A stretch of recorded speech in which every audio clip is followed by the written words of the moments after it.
Bismillahirrahmanirrahim.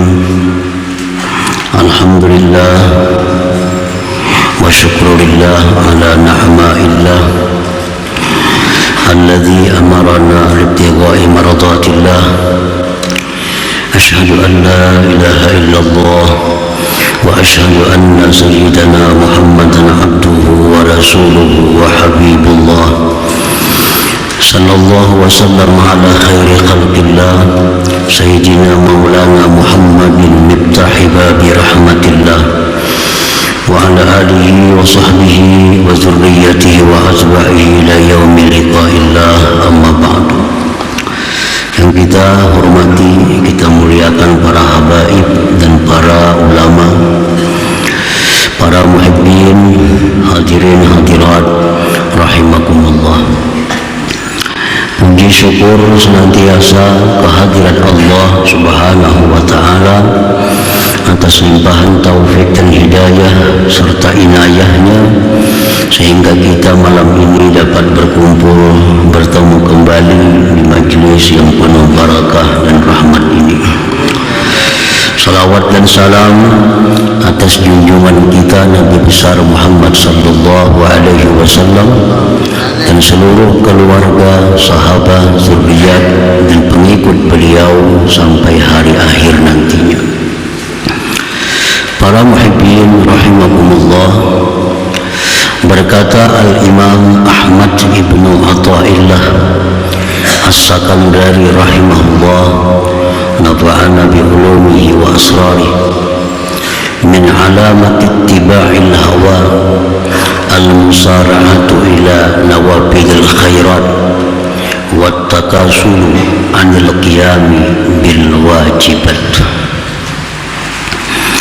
yang artinya sebagian dari tanda mengikut hawa nafsu, bersegera kepada kebaikan-kebaikan yang sunat, dan malas daripada melaksanakan sesuatu yang diwajibkan oleh Allah Subhanahu wa ta'ala. Al-musara'atu ila nawafilil ibadat ma'at takasuri 'anil wajibat min alamat ittiba'il hawa la libtigha'i maradatillahi ta'ala. Bermula bersegera atau rajin bersemangat kepada ibadah-ibadah yang sunat, tetapi malas berat melaksanakan ibadah-ibadah yang wajib. Itu pertanda mengikuti hawa nafsu, bukan mencari keridhaan Allah Subhanahu wa ta'ala. Jadi mengetahui ibadah kita ini apakah untuk mencari keridhaan Allah atau kita ini hanya untuk mencari kesenangan hawa nafsu. Apabila kita ini rajin melakukan yang sunnah tetapi kada gairah melaksanakan yang wajib, kada bersemangat melaksanakan yang wajib, itu pertanda bahwa ibadah kita itu bukan untuk keridhaan Allah tetapi untuk hawa nafsu. Nah, ini sangat penting diketahui, karena amal ibadah yang karena nafsu itu tentu ditolak oleh Allah Subhanahu wa ta'ala. Jadi kita pastikan ibadah kita ini karena apa? Apa kita sembahyang, baca Quran, baca ratib itu karena Allah, mencari ridhanya Allah, atau karena hawa nafsu? Nah, apabila sudah yakin bahwa ini tujuannya untuk mencari keridhaan Allah, nah laksanakan ibadah itu. Tapi bila tujuan kita ini hanya untuk menuruti keinginan nafsu, itu ibadah hanya sia-sia, kada akan menjadi manfaat kepada dirinya. Para muhibbin rahimakumullah, Fayajibu 'alal insan ay yuqaddimal wajib 'alan nawafil. Jadi wajib seseorang itu mendahulukan kewajiban atas yang sunnah. Wajib itu. Bersedekah itu sunat. Menyumbang masjid, menyumbang pondok pesantren itu sunat. Membayar hutang hukumnya wajib. Apabila kita ini sukanya menyumbang, sukanya bersedekah, sukanya berbuat sosial, tapi malas bayar hutang, pertanda kita itu menuruti keinginan nafsu, bukan mencari ridhanya Allah. Nah, jika mencari ridhanya Allah, tentu yang disukai Allah yang diutamakan, yaitu yang bayar hutang itu. Nah, para muhibbin rahimakumullah, demikian halnya kita banyak hutang, sembahyang misalnya, banyak hutang, keparduan, sembahyang fardu banyak hutang, tapi kita malas mengqadha. Kulir mengqadha. Kalau sudah sembahyang hajat, wah semangat kita. Sembahyang hajat bersemangat, sembahyang duha bersemangat. Perkara mengqadha yang telah lalu malas. Berarti ini sembahyang duha ini, hajat ini karena hawa nafsu, bukan mencari keridhaan Allah, bukan mencari keridhaan Allah. Karena kewajibannya ada, membayar yang fardu itu yang disukai oleh Allah. Kalau mencari ridhanya Allah, tentu melaksanakan yang wajib itu. Yang sunat ini nomor berikutnya. Kalau yang dicari ridhanya Allah. Tapi kalau yang dicari hanya untuk kesenangan hawa nafsu, nah itu lalu ibadah ini kada beraturan lagi. Ibadah itu sebenarnya seluruhnya baik. Seluruhnya ibadah itu namanya ibadah itu baik, dianjurkan, diwajibkan. Tetapi ibadah itu ada mempunyai tingkatan. Ibadah itu ada mempunyai martabat. Apabila ibadah ini tingkatannya tinggi, perintahnya kuat seperti wajib, nah berarti itu sangat disukai oleh Allah, nah sangat diridhai oleh Allah. Bila ibadah itu perintahnya kurang kuat, berarti ini kalah ridha dengan yang wajib itu. Kalau kita mencari ridhanya Allah, mencari ibadah apa yang wajib kita laksanakan. Para muhibbin rahimakumullah, yaqulullah ta'ala, Allah berfirman dalam hadis qudsi, ma taqarraba ilayya 'abdi bi syai'in ahabba ilayya mimma aftaradtuhu alaihi. Tidak ada ibadah hambaku yang paling aku sukai daripada melaksanakan kewajiban. Nah, ibadah kita yang paling disukai Allah itu melaksanakan kewajiban. Itu yang paling disukai oleh Allah, paling diridhai oleh Allah. Jadi kalau kita mencari ridhanya Allah, nah laksanakan kewajiban. Kewajiban sembahyang sudah selesai, ayo hendak sunat. Nah, sunatnya hanya untuk meninggikan martabat kita, kedudukan kita di sisi Allah. Sudah selesai kewajiban puasa, ayo puasa sunat. Nah, kewajiban hutang piutang selesai, ayo bersedekah. Jadi yang wajib-wajibnya dulu, jangan melangkah-langkah. Karena ibadah itu ada tertib, ada susunannya. Mana ibadah yang kita dahulukan, mana ibadah yang nomor 2, nomor 3 selanjutnya. Sya'nun nafsi ayyas'ula 'alaiha al-wajib li musyarakati nas laha bih. Iz jullun nas yaf'aluna fala yadhharu laha maziyatun 'ala ghairiha wahiyya abadan tuhibbul khususiyah. Nafsu kita ini berat melaksanakan yang wajib, malas, karena wajib itu semuaan orang melaksanakannya. Semuaan orang melaksanakannya. Maka tidak ada perbedaan antara kita dengan orang. Sedangkan nafsu ini menyukai kelebihan dari orang lain.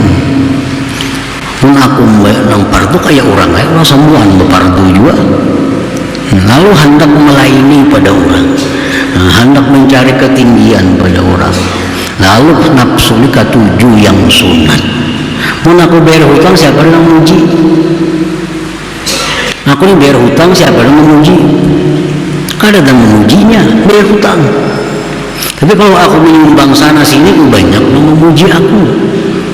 Itu ada banyak yang simpati, sosialnya tinggi.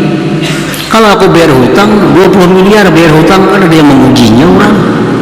Coba kalau bersedekah 1 miliar aja, saling banyakkan pujian-pujiannya. Nah itu yang dikehendaki nafsu, bukan yang diridai oleh Allah Subhanahu wa Ta'ala. Mangkaga sembahyang fardu samalaman suntuk, siapa yang memuji? Hanya banyak hutangnya, coba aja yang fardu dikagak semalaman.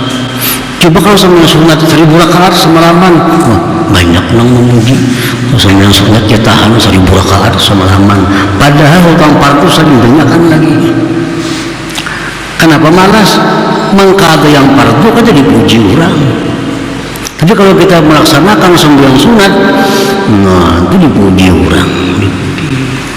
Sanggup sembahyang 1000 rakaat semalaman, disambut orang. Kalau kita mengkata yang fardu berapa ribu rakaat, siapa ada memuji kadada. Nah oleh karena itu nafsu pada ketujuh itu, nafsu mencari pujian-pujian dari manusia ini. Nah para muhibbin rahimakum, ini pedoman kita beramal, pedoman kita beribadah. Jadi kalau semua ibadah itu baik, ada aturannya. Kadang-kadang ibadah justru hanya menyusahkan tanpa ada faidah, tanpa ada pahala. Yaitu ya kayak tadi.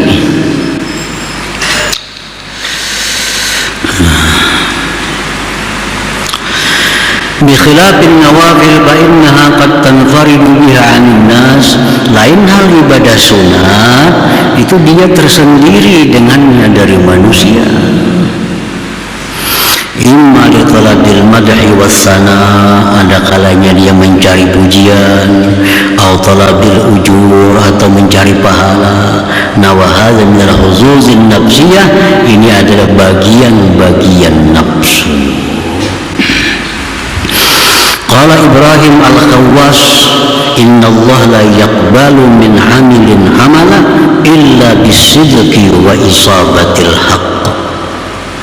Sesungguhnya Allah tidak menerima satu amalan dari orang yang beramal kecuali dengan benar dan tepat sasarannya.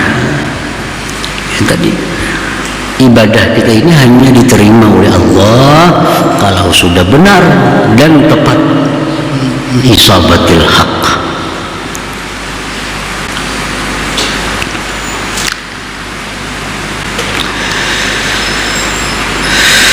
Para muhibbin rahimakumullah, qala ba'dul ulama man kanatil fadail ahamma ilaih min ada'il faraid fahuwa makhdum.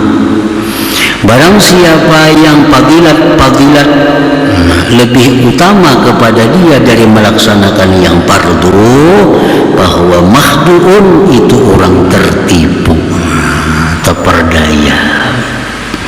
Kalau jadi hasil ketipu. Tara minhum man syaghala bi nawafil qiyam wa siyam wal hajj wal umrati kull 'am wa ma ashbaha dhalik wa huwa ghairu mutadarik lima fata minhum min al wajibat wa la mutahallilin lima lazima zimmatahum min al zalamati wat tabi'at wa ma dzaka illa li'annahum la yabtaghuna mardatillah bal yattabi'una hawa nufusihim. Engkau lihat mereka itu sibuk mengerjakan sembahyang sunat, puasa sunat, haji umrah tiap tahun, tidak membayar, tidak memperdapati yang luput dari yang wajib, tidak minta halal bagi sesuatu yang ada pada tanggungannya dari kezaliman dan sangkut paut dengan manusia. Tidak adalah yang demikian itu karena mereka itu tidak menuntut keridaan Tuhan, tetapi hanya mengikuti hawa nafsu mereka itu. Kalau kita merasa menzalim orang, apa amaliyah yang paling disukai Allah bagi kita? Mengembalikan kezaliman itu. Itu amalan yang utama bagi kita, yang paling disukai Allah. Kalau kita mencuntan misalnya, mencuri harta orang, amalan apa yang paling baik bagi maling ini? Yang paling disukai Allah, mengembalikan harta curian kepada pemiliknya. Itu Allah sangat senang, sangat besar pahalanya. Bukan kada berpahala, sangat besar pahalanya. Jadi amalan maling-maling ini yang paling disukai Allah, kembalikan harta orang kepada pemiliknya. Kada perlu sembahyang sunat, kada perlu sembahyang sunat, kada perlu puasa sunat, urus hartanya yang kada halal boleh cakam kampungnya. Itu amalan yang disukai Allah. Kalau dia sibuk dengan yang sunat-sunat tapi harta curian masih banyak di rumah, Allah kada peduli. Bukan ada artinya mahzul, tertipu. Nah ini pedoman ibadat kita, tata cara beribadat itu. Kalau ada yang fardu dengan yang sunat, fardu mesti utama karena itu yang diridhai oleh Allah. Kalau kita mencari keridhaan Allah dalam beramal beribadat, tapi kalau kita mencari hawa nafsu, nah itu terserah kita kayak apa beramal, kayak apa. Kalau mencari meneruskan kehendak hawa nafsu tadi. Para muhibbin rahimakumullah. Nah yang sunat ini pun ada martabatnya. Sunat sama pada sunat semua. Nah, ada yang sunat itu yang kuat tuntutannya, ada sunat yang kurang kuat tuntutannya. Kalau kita mencari keridhaan Allah, mesti yang kita utamakan yang sunat yang kuat tuntutannya. Itu sudah beres, hanya sunat yang kurang kuat tuntutannya atau anjurannya. Semua yang sunat itu baik, baik semua. Tapi mana untuk orang per orang yang perlu ada salah. Contohnya sembahyang sunat. Sembahyang sunat. Nah, sunat ini ada dua, ada yang dianjurkan berjamaah, ada yang kada dianjurkan. Ini kita bicara sembahyang sunat yang kada dianjurkan berjamaah. Nah, ini sunat. Sembahyang sunat yang tidak dianjurkan berjamaah yang paling tinggi nilainya, hampir mendekati fardu, itu sembahyang sunat rawatib, qabliyah, ba'diyah, tambah witir. Nah, ini sembahyang sunat yang nomor satu ya. Nah, kalau kita malas sembahyang qabliyah, ba'diyah, malas sembahyang witir, tapi rajin sembahyang duha, ini orang hawa nafsu. Kada karena Allah. Padahal sembahyang duha itu bagus, tapi dia mengutamakan sembahyang duha dari sembahyang qabliyah zuhur, ba'diyah zuhur, ba'diyah isya, ba'diyah maghrib, sunat subuh. Kurang malas sembahyang witir, tetapi suka sembahyang tarawih. Ini tanda orang cari nama, kada karena Allah. Kenapa? Karena antara tarawih dengan witir jauh martabatnya tinggi sembahyang witir itu. Kalau kita ketinggalan tarawih kada jadi masalah, Tapi kalau ketinggalan witir itu ada semacam ancaman dari Rasulullah Sallallahu Alaihi Wasallam. Sembahyang witir itu lebih utama dari sembahyang tarawih. Sembahyang qabliyah ba'diyah lebih utama dari tarawih itu. Walaupun 4 rakaat, 2 rakaat ba'diyah nilai jauh lebih tinggi dari 20 rakaat tarawih. Nah, kadang-kadang kita kada peduli ba'diyah, yang penting 4 tarawih. Ini kadang mengerti. Nah, padahal 2 rakaat ba'diyah isya itu jauh lebih mulia dari tarawih yang 20 rakaat. Jangan dikorbankan 2 rakaat ba'diyah isya demi untuk mengejar tarawih yang 20 rakaat itu. Nah, ini tertib ibadah. Ada aturannya supaya ibadah kita ini bujur-bujur mencari ridha Allah, bukan ridha nafsu. Bukan kesenangan nafsu. Para muhibbin rahimakumullah, zikir ini semuaan bagus, termasuk zikir yang namanya tasbih, subhanallah, alhamdulillah, Allahu akbar, salawat, istighfar, semua itu zikir. Cuma Rasulullah sudah menyatakan afdalul zikri la ilaha illallah. Nah, paling afdal zikir itu la ilaha illallah. Artinya apa? Kalau kita berzikir, zikir yang paling banyak dalam sehari semalam kita itu la ilaha illallah. Yang lain baca tapi kada sebanyak la ilaha illallah. Tasbih subhanallah bihamdi, ayo baca 100 misalnya, salawat sekian, istighfar 100. Tapi perkara la ilaha illallah itu mesti lebih. Kenapa? Ini yang paling diridhai oleh Allah Subhanahu wa taala. Bila ada orang malas zikir la ilaha illallah, baca yang lain pada itu rajin, ini orang bukan karena keridhaan Allah, bukan karena keridhaan, ada tujuan-tujuan lain. Misalnya orang membaca ini sanggup 1000 sehari. Kalau membaca la ilaha illallah dah ada sanggup dah, paling 100 200. Berarti yang 1000 itu ada karena keridhaan Allah. Berarti ada motivasi lain, ada tujuan lain. Bila mengamalkan ini kan 1000, paling 2 bulan sugih umpamanya. Nah, itu sugih itu pang dicarinya. La ilaha illallah ada janji. Ini jelas berarti ibadah kita itu ada tujuan, bukan keridhaan Allah. Ratib-ratib yang dikarang disusun oleh para waliullah itu memberi pelajaran kepada kita. Lihat ratibul atas, ratibul haddad, itu kumpulan zikir. Astagfirullahaladzim ada di situ, salawat ada di situ, subhanallah bihamdih ada di situ, apalagi doa ada di situ. Ratib kita, ratibul haddad kita baca tadi. Tapi jumlah yang sini tulis 3. Perkara la ilaha illallah 100. Kenapa? Karena itu yang paling diridai oleh Allah Subhanahu wa taala.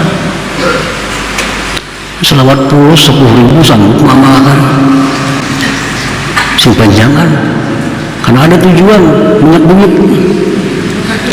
Nah, jelas tujuannya ada maradatillah, ada keridhaan Allah.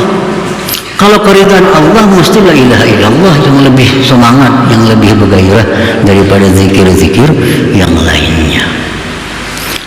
Nah, membaca manaqib para wali bagus, dianjurkan. Tapi kalau orang katuju baca manaqib aja, baca Quran kada katuju, malas, ini orang karena hawa nafsu. Walinya bin Sarik lawan tuang bacaan itu. Siang malam baca manaqib aja dibaca. Itu yang bergairah dibaca, itu yang bersemangat. Perkara baca Quran ngantuk.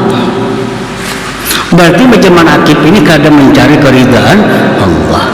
Ada motivasi lain. Ada motivasi lain. Makanya karena keridhaan Allah pasti dia lebih utama membaca Al-Quranul Karim. karena itu kalamullah yang lebih afdal daripada kalam siapa juga pun. Tapi kada keridaan Tuhan yang dicari. Nah, jadi setiap kali amaliyah yang kita bersemangat, padahal amaliyah itu punya posisi yang rendah martabat, sedangkan kita malas amaliyah yang justru lebih diridhai oleh Allah, berarti itu ibadah kita adalah hawa nafsu. Setiap yang hawa nafsu itu mardudah indallah, ditolak di sisi Allah subhanahu wa ta'ala. Nah, jadi ini hikam yang keberapa 193 ini pedoman kita menyusun wirid, menyusun ibadah, menyusun bacaan, apa yang terbaik yang kita lakukan, apa yang nomor 2, apa yang nomor 3, supaya ibadah kita itu semata-mata mencari keridhaan Allah subhanahu wa ta'ala. Dan bagi orang-orang yang beribadah mencari keridhaan Allah, jangan khawatir kalau dapat surga. Jangan khawatir. Jangan khawatir bakal sempit rezekinya, jangan khawatir. Kalau kita sudah dapat keridhaan Allah, surga pasti dapat. Nah, dalam dunia pasti hidup nyaman. Kenapa? Karena dapat ridha Allah. Kalau kita mencari surga, belum tentu dapat mardatillah itu. Kalau kita beribadah mencari rezeki, ibadah supaya rezeki luas, belum tentu dapat ridha Allah. Tapi kalau kita ibadah ini fokus untuk ridha Allah, surga dapat, neraka selamat, rezeki pun diberi Allah luas di alam dunia ini. Kenapa? Karena yang kita tuju itu yang paling tinggi, mardatillah. Ya, kayak istilah orang dahulu, kalau kita menanam padi, rumput kada perlu ditanam. Nah, tumbuhan, rumput tumbuhan. Kita menanam padi, rumput tumbuhan. Tanam je rumput, kada bakal tumbuh padi. Tanam rumput, nah tanam ini aja. Hadang je padi, kada bakal dapat. Kenapa? Nang kita tanamnya rendah. Kalau kita tanam padi, otomatis macam-macam rumput tumbuhan. Itulah ibadah kita. Kalau mencari ridha Allah, surga dapat, hidup dalam dunia dijamin oleh Allah, segala macam kebahagiaan dapat, asal ibadah kita ini mencari ridhanya Allah. Nah, cara mencari ibadah yang ridha Allah macam apa? Ketahui dulu martabat ibadah yang mana yang paling diridhai oleh Allah subhanahu wa ta'ala. Nah, jadi ini intisari daripada hikmah yang ke-193 ini merupakan pedoman kita beribadah, supaya dengan ibadah itu kita mendapat keridhaan Allah subhanahu wa ta'ala, yang otomatis dapat kebaikan dunia dan akhiratnya, walaupun kadang kita maksud dalam ibadah itu. Nah, para muhibbin rahimakumullah, disinilah kita membaca kitab hikam dan kita akhiri pengajian malam Rabu ini. Mudah-mudahan kita diberi Allah hidayah taufik untuk mengamalkannya, dan dalam dunia dikumpulkan Allah dalam kebaikan dan takwa, di akhirat dikumpulkan bersama junjungan kita Rasulullah sallallahu alaihi wasallam. Bismillahirrahmanirrahim. Ar-Rahmanir-Rahim, Maliki yaumiddin, iyyaka na'budu wa iyyaka nasta'in, ihdinas siratal mustaqim, siratal ladzina ya Allah biha ya Allah biha wa bi husnil khatimah ya Allah biha ya Allah biha wa bi husnil khatimah ya Allah biha ya Allah biha wa bi husnil khatimah ya ayyuhal minhu syafa'atan sallu alaihi wa sallimu taslima Allahumma salli wa sallim